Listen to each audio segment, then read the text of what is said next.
नमस्कार, हमारे YouTube channel पे आपका फिर से स्वागत है। फ्रेंड्स, ये सीएचएस का नोटिफिकेशन आ चुका है और फॉर्म जो कि फिल होना शुरू हो चुका है।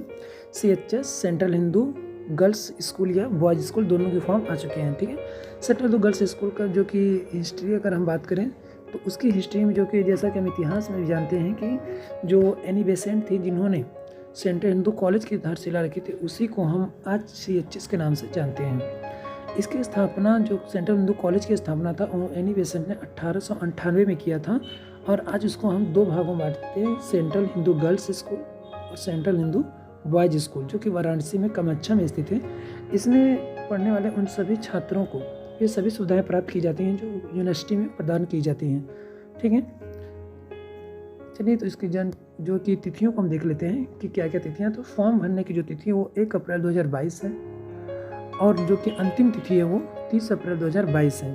संशोधन तिथि जो 2 मई से लेकर के 7 मई तक होगी। अगर आप फॉर्म भर देते हैं और यदि आपको गलत हो जाता है फॉर्म तो घबराने की जरूरत नहीं है। आप जो फॉर्म गलत हो गया उसको डॉट कर लीजिएगा पेन या पेंसिल से और उसको 2 से लेकर 7 मई के बीच में संशोधित करा लीजिएगा। फॉर्म को फिर से भरने की जरूरत नहीं है। जैसा कि परीक्षा तो होना नहीं है, इसलिए यहाँ पे देखिए ई लॉटरी के द्वारा कक्षा 6 और 9 की जो संभावित तिथि है वो 28 मई है और कक्षा 6 और 9 की जो लॉटरी जो चयनित छात्र होंगे उनकी जो सूची 30 मई तक आ जाएगी। कक्षा 11 के लिए जो परीक्षा परिणाम घोषित हो जाने के बाद उन्हें अपना हाई स्कूल का प्रमाण पत्र अपलोड करना पड़ेगा, जिससे उसको मेरिट के आधार पर एडमिशन लिया जाएगा।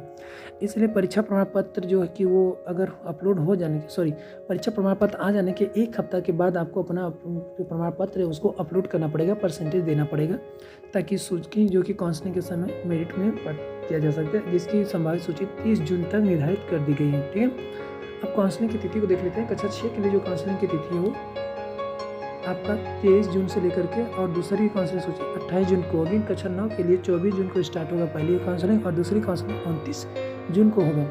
कक्षा 11 के सभी वर्गों के लिए काउंसलिंग को जो कि अभी रोका जाएगा, क्योंकि जब तक हाई स्कूल का आप अपलोड नहीं करेंगे मार्कशीट रिजल्ट तब तक काउंसलिंग नहीं हो पाएगी, क्योंकि उसको तो मेरिट पे ही बनाना है। उनको तो मेरिट जब पाएंगे तभी तो बनाएंगे, इसलिए उसको 30 तक लगभग में आप जमा कर लीजिएगा। आगे देख लेते हैं कि जो अर्हताएँ हैं वो क्या हैं। तो संभावित सीट, ये तो सीटों की संख्या यहाँ पे दिया है, आप देख सकते हैं। कक्षा 6 के गर्ल्स में जो है 6 के लिए 90 सीटें हैं और कक्षा 9 के लिए 11 सीटें हैं और 11 के लिए वर्ग जो गणित वर्ग है उनमें 17 और जीव विज्ञान वर्ग में 6, वाणिज्य वर्ग में 25 और कला वर्ग में 40 है। और बॉयज स्कूल में जो कक्षा 6 है उसमें 90 सीटें हैं और कक्षा 9 के लिए 100 सीटें हैं। गणित वर्ग के लिए 38 प्लस 50 तक हो जाएंगे। जीव विज्ञान के लिए 25 और वाणिज्य के लिए 13 तथा कला के लिए 12 सीटें हैं। ठीक है, आरक्षण जो कि जैसा सबको मिलता है वही होगा। अनुसूचित जनजातीय वर्ग के लिए 15%, अनुसूचित जनजातियों के लिए 7.5% और ओबीसी के लिए 27%। जो नॉन क्रीमी लेयर होंगे, दिव्यांगों के लिए यहाँ पे देख सकते हैं 3% है। सामान्य सूचनाएं जो यहाँ से आप देखती हैं कि जो कक्षा कोई भी व्यक्ति कक्षा 11 में अगर 1 से अधिक फॉर्म वर्गों में फॉर्म भरना चाहता है तो अलग अलग फॉर्म भर सकता है। ठीक है, यहाँ से आप देख सकते हैं। ओके, आगे देखते हैं कि चयन प्रक्रिया क्या होगी। तो कक्षा 6 में जो होगी, यहाँ से आप इसकी चयन प्रक्रिया देख सकते हैं कि किन को कितना % का जो कि छूट मिला गया है। आगे देखते हैं, कोई महत्वपूर्ण तिथि तो नहीं है, ये विज्ञान वर्गों के लिए है। आप यहाँ पे देख सकते हैं ये विज्ञान वर्गों के लिए ये तो आप ही यहाँ से देख लेते हैं कि आवेदन शुल्क कितना लग रहा है। तो आवेदन शुल्क जो है वो अनुसूचित जनजाति और अनुसूचित जनजातियों के लिए 200 है और सामान्य और पिछड़ा वर्गों के लिए 400 रुपये लगेगा।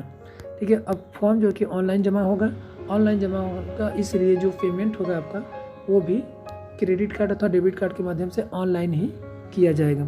ठीक है, और जो कि फॉर्म भरने की जो वेबसाइट है वो www.bhu.online पर उपलब्ध होगी। आप यहाँ पे जा करके फॉर्म को फिल कर सकते हैं और अपना फॉर्म ऑनलाइन पेमेंट भी जमा करके फॉर्म फिल कर सकते हैं। यदि आप नहीं कर पाएंगे तो आपको साइबर पे जाके करा सकते हैं। ठीक है, यहाँ से नोट देख लीजिए कि प्रोसेसिंग शुल्क जब तक नहीं आप देंगे तब तक आपका परीक्षा फॉर्म नहीं होगा और लास्ट में सबमिट पे अवश्य आपको करना पड़ेगा। सभी प्रमाण पत्र आपको सही जमा करने पड़ेंगे। गलत पा जाने पे आपकी जो कि फॉर्म रद्द कर दिया जाएगा और आप पे कार्रवाई भी की जा सकती है। ठीक है। तो फ्रेंड्स ये था CHS की महत्वपूर्ण तिथि और डेट, और हमने आपको वीडियो की पूरी नोटिफिकेशन बता दिया कि कैसे क्या करना है। तो आप अपना समय से फॉर्म भरा लीजिए, और फॉर्म भराने के बाद उसको अच्छे से जो कि प्रिंट आउट जो मिलेगा आप उसको सुरक्षित रख लें।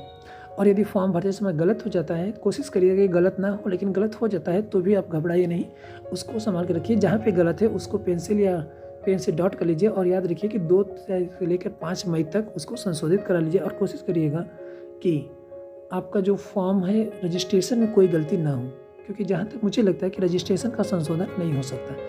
तो इसलिए इस बातों का आप ध्यान रखिए। Thank you so much.